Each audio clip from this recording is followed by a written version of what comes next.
Hello, my name's Tom Morgan and welcome to this review of Day of the Triffids. Directed by Steve Seckley, based on the novel by John Wyndham. A good way to describe this film would be to say that it's a 1950s sci-fi horror that was made in the 1960s. Sometimes you come across a film that is ahead of its time. This one is behind its time. But I'll come back to that. Basically, the film starts like an educational video that you might see in school. It's saying, telling you about different types of plant that are carnivorous. In nature's scheme of things, there are certain plants which are carnivorous, or eating plants. The Venus flytrap is one of the best known of these plants. A fly, drawn to the plant by a sweet syrup, brushes against trigger bristles. Then we cut to the opening credits, which have these flashing lights, the blue and red flashing lights, which we subsequently find out are the flashes of the meteorites burning up in the atmosphere in the following scene. And then there's all these little floating lights behind the credits as well, which I think is meant to be pollen, which also comes into play later in the film. So I quite like the design of the opening credits. That's quite cool. Then the film begins, and it follows the whole trope of it. It's a British film, and the star is American. So the leading man is American, and that's because these films were quite hard to finance at the time, and the best way they could do it was to ensure they had an American star in the lead to get the film made, and they were trying to appeal to the American market. So like one of the first shots in the film is of Big Ben to show that we're in Britain now, and that's pandering to an American audience. And that was just typical of the time, and it follows the same mold as things like the Quatermass Experiment, of course, American guy, and Trollenberg Terror, those type of films. So the lead character, Mr. Mason, is in hospital with bandaged up eyes. He's told he can take them off tomorrow and his eyes will be okay again. And so he lights up a cigarette because he's in hospital, and that's what people do in hospitals, they smoke. There's this meteorite shower going on outside, all these big flashes, and everyone's going out to look at it, and isn't it exciting? And then the next day, oh no, he wakes up, undoes his bandages, his eyes are okay again, but he's the only one who can see now, and everyone else in London is blind because they were blinded by these flashes. It's just like 28 Days Later, except this is one day later. So it's the idea someone was in hospital or incapacitated somehow, and so missed the event, and now it's affected everyone else but them. Incidentally, 28 Days Later, directed by Danny Boyle. Danny Boyle also directed a film called Yesterday, which has the exact same trope in. An accident, they're incapacitated, there's an incident that takes place, they wake up in hospital, they've missed it, it hasn't affected them, it's affected everyone else. So yeah, it's definitely a recurring trope, but this is obviously 1962, this film, so it's got that almost quasi-documentary type feel of all the radio and television announcements, and it all being quite real and played as if it's very, very real, despite the silly monsters, and so that these films sort of tend to hook you in and get you interested, and by the time the goofy looking monster appears, you're very much on board with the film. And so it's still ridiculous when a giant eye on a stalk or whatever it happens to be turns up, but you're so invested in the story and the characters by that time that it doesn't seem so bad. Put it this way, it's not at all camp or tongue-in-cheek, or they are playing it deadly seriously. It's played straight, like this is real, this is really happening, this is what would happen type of film. Attention all passengers. There is no one on board who can help you. We're radioing for a rescue vessel. The only immediate danger is that you may injure yourselves by moving around. Everyone, stay where you are. And if there is anyone who can see, even a child, please come up on the bridge. It does feel like a 50s film made in the 60s. It's weird that it's not in black and white. You're sort of thinking, when was this film made? But it is 1962, and considering it's sort of a sci-fi horror film, there's no blood in this film.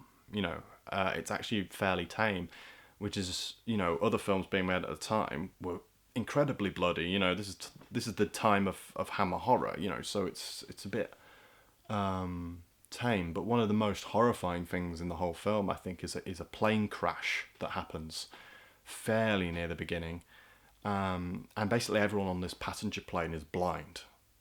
Which is just a horrible idea anyway, isn't it? And some little kid asks if the pilot is blind, and this sends everyone else into a panic, and then the plane crashes and burns, and everyone's dead. The main character, Mr. Mason, teams up with this young orphan girl called Susan, just because she can see. They keep listening to the radio for where there might be help, and they go to France, and it becomes a bit of a road trip in some ways, like a lot of sort of post-apocalyptic type films. And all the time the Triffids are multiplying because of the pollen in the air, and they're appearing everywhere, more and more of them, which are killer plants. These ones are huge, and they can uproot and walk around.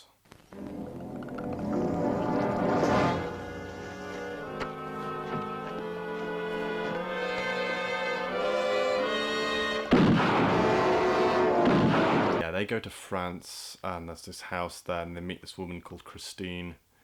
The house gets invaded by criminals who are looting and causing a ruckus, and so they end up leaving, and they go to Spain. It's them travelling together and becoming a bit of a family unit, and you sort of think they're going to save the day somehow, like Mason's going to find a way, but spoilers, he doesn't. They don't solve it. They don't come up with any solutions. They don't find help. Nothing comes of that particular storyline, apart from the fact that they come closer together and form relationships with each other. Because there's actually a B storyline going on. There's two other characters called Tom and Karen who are in a lighthouse. The entire population of England appears to be afflicted with blindness as a result of watching the meteorite shower last night. This is the Royal Dockyard at Devonport. They're trapped inside this lighthouse, and they happen to be marine biologists, and you think, that's going to come into play later on. Their knowledge of marine biology is clearly how this is all going to be solved. And spoiler alert, it's not. They just happen to be marine biologists. That's not, it doesn't help. They manage to get hold of one of the Triffids, and they dismember it and dissect it to try and find out how to solve it. They don't manage to. They go upstairs to have a rest. The Triffid reassembles itself, comes back to life, and escapes, which is pretty cool. They don't learn anything from that other than that you just can't kill them, I suppose. There's no way to destroy these things. They get all these boards and block up the windows and doors, like in The Birds or Night of the Living Dead. It's like being nailed in your own coffin. When the Triffids finally actually try to get into the house, they just knock the boards down as if they don't look like they're hammered in by nails, put it that way. They look like they're stuck on with blue tack, to be honest. And there happens to be a hose pipe with salt water for fires that's pumped out the sea. So he squirts it, and lo and behold, it's salt water that defeats the Triffids. They're dissolving! The seawater's dissolving them!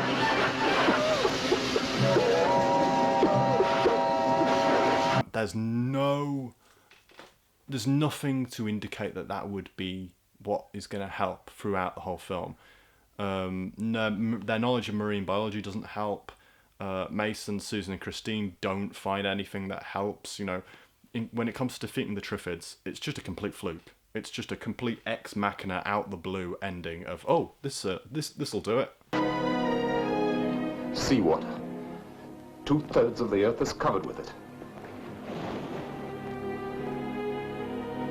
You hunt and you search, and all the while the answer's right in front of you.